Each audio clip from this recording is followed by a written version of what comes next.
और कन्हैयालाल हत्याकांड से जुड़ी बड़ी खबर आपको जयपुर से बताते हैं। दरअसल कन्हैयालाल हत्याकांड पर मदन राठौर का बड़ा बयान सामने आया। कहा कि मामला कोर्ट में विचाराधीन है, दोषियों को बख्शा नहीं जाएगा। आपको बता दें कि अब तक कन्हैयालाल हत्याकांड में न्याय नहीं मिल पाया है कन्हैया के परिवार को, कन्हैया को। और ऐसे में यहाँ पर सियासत भी लगातार हो रही है, आरोप प्रत्यारोप का दौर भी चल रहा है। देखिए, ये सबको पता है कि उस समय क्या हुआ था और उन्होंने क्या किया और हमने क्या किया।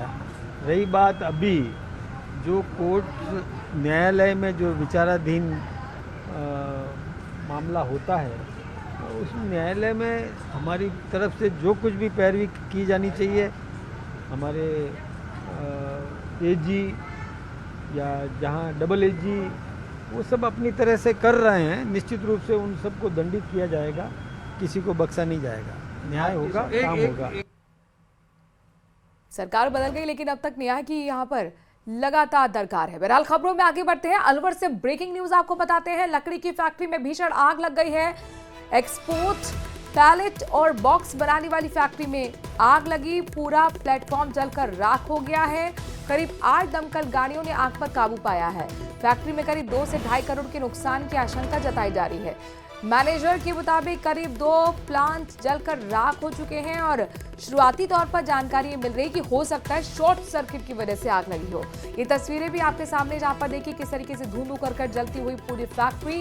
एक्सपोर्ट पैलेट और बॉक्स बनाने वाली फैक्ट्री है जिसमें प्लांट 2 बताया जा रहा है कि जलकर खाक हो चुके हैं। इसलिए लगभग 2.5 से 3 करोड़ के नुकसान का आकलन यहाँ पर शुरुआती तौर पर माना जा रहा है। इन सब के बीच में अब तक जो जानकारी निकलकर सामने आई है, खबर यह है कि शॉर्ट सर्किट की वजह से आग लगी है और जाहिर तौर पर लकड़ी की फैक्ट्री है, इसीलिए बहुत तेजी से आग फैली। 8 गाड़ियां यहां पर पहुंची हैं, तब जाकर आग पर काबू पाया गया। सिरोही से आपको ब्रेकिंग न्यूज बताते हैं, जहां पर शिविर में जबरदस्त हंगामा देखने को मिला है। ग्रामीणों के पट्टे नहीं बनाने पर नाराजगी जाहिर की गई। वीडियो को जमकर खरी खोटी सुनाई गई है। प्रशासन की मौजूदगी में ग्रामीणों ने नारे लगाए और ग्राम पंचायत पर दूसरे बाहुबली के द्वारा मैनेजमेंट का आरोप लगाया। वीडियो को ग्रामीण ने कई बार नामजद शिकायत के बाद भी हालात न सुधरने के आरोप लगाए और ऐसे में गुस्सा यहां पर ग्रामीणों का साफ तौर पर देखने को मिला है।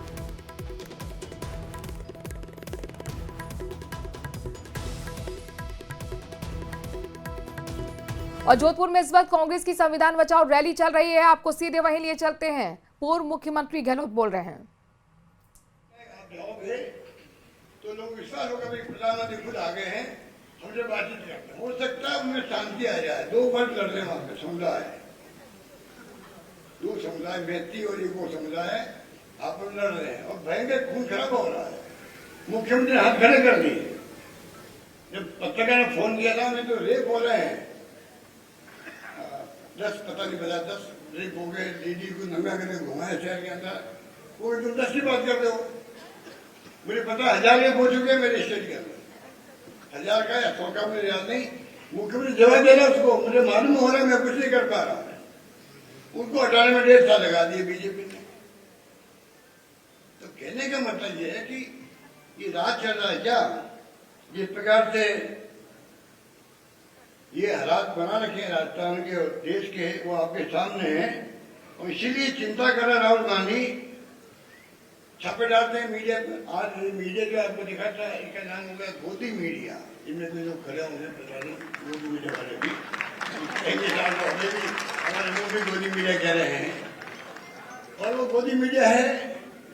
तो क्या कर सकते हैं, उनके दबाव उनके ऊपर सरकार का। सोशल मीडिया है, आप देखते होंगे, मैं भी देखता हूँ। अच्छे डिसीजन आते हैं उसके ऊपर।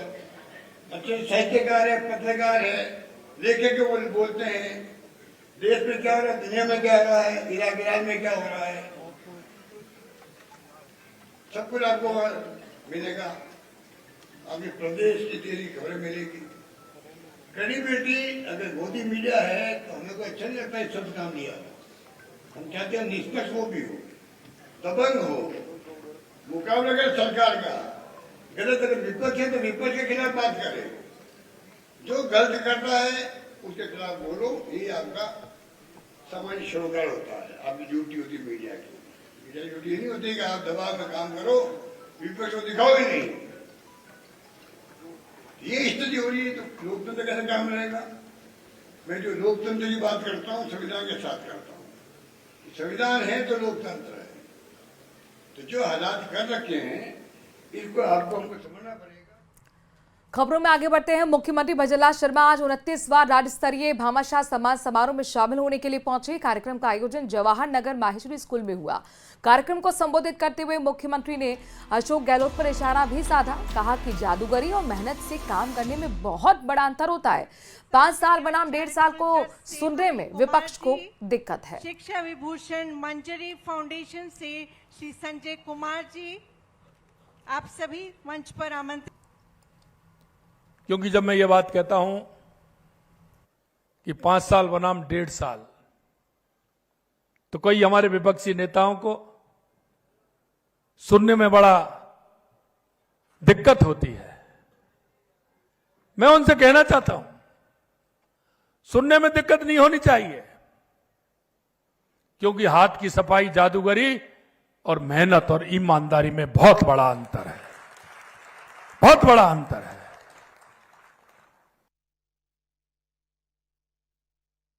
कांग्रेस और सांसद हनुमान बेनीवाल पर जमकर निशाना साधा। मदन राठौर ने कहा कि प्रदेश में कानून व्यवस्था है और विकास भी हो रहा है। तो वहीं एसआई भर्ती को लेकर कहा कि हनुमान बेनीवाल को कानून की जानकारी नहीं है।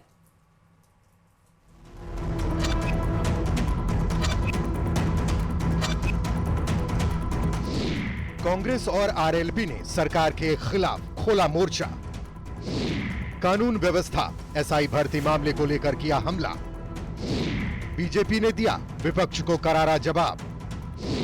प्रदेश में कानून राज कायम, हर तरफ हो रहा विकास।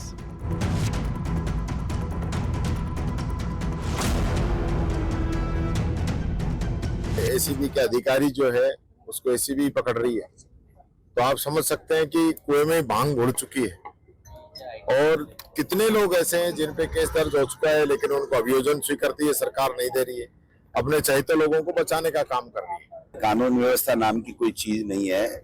सरकार नहीं, सर्कस चल रहा है, डिसीजन कोई ले नहीं रहे हैं, योजना कोई है नहीं, बजट का इम्प्लीमेंटेशन है नहीं, किसान परेशान है, नौजवान परेशान है। प्रदेश अध्यक्ष मदन राठौड़ ने कांग्रेस के आरोपों पर तीखा प्रहार किया है।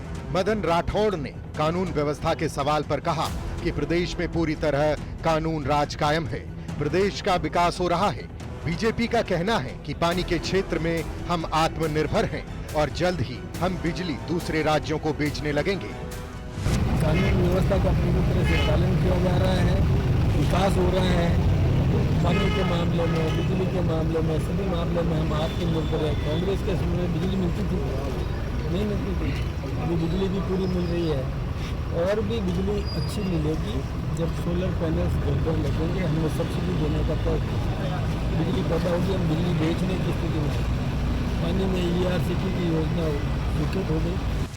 वहीं एसआई भर्ती रद्द करने की मांग को लेकर सांसद हनुमान बेनीवाल के दिल्ली कूच के बयान पर मदन राठौड़ ने पलटवार किया। उनको कानून की जानकारी नहीं है, वो पढ़ते नहीं है, उनको ये ध्यान में नहीं है। जो ईमानदारी से मेहनत करके जिसने पढ़ाई कर ली और जो जिसका चयन हो गया, 32 वर्ष 11 महीने जिसके हो गए या 33 वर्ष हो गए, उसको दोबारा अवसर मिलेगा क्या? उसको भर्ती रद्द कर दो। जो सही लड़का था उसको दोबारा तो 33 वर्ष पार होने के बाद उसको तो फिर बिठाएंगे नहीं। ऐसी मांग करना नहीं चाहिए, न्याय करना चाहिए, जांच करनी चाहिए, दोषी को दंडित किया जाना चाहिए, निर्दोष को सजा देना ठीक नहीं। निश्चित रूप से राजस्थान को बचाने के लिए किसी को निकलना पड़ेगा और निकलता हूं मुझे कोई दिख नहीं रहा। हनुमान बेनीवाल जिस तरह पहले आंदोलन कर रहा था, प्रयास कर रहा था, वही आंदोलन प्रयास में रहा है। 1 तारीख को अगर फैसला सरकार हमारे पक्ष में नहीं करती है या नहीं देती तो फिर दिल्ली कूच का कार्यक्रम भी हमारा रहेगा। कांग्रेस कानून व्यवस्था के मुद्दे पर प्रदेश सरकार को घेरना चाहती है, तो वहीं हनुमान बेनीवाल भर्ती परीक्षाओं में युवाओं के जरिए सरकार को निशाने पर लेना चाहती है। लेकिन बीजेपी ने दोनों ही मुद्दों पर विपक्ष को करारा जवाब दिया है। संदीप हुड्डा, न्यूज़ 18 सीकर।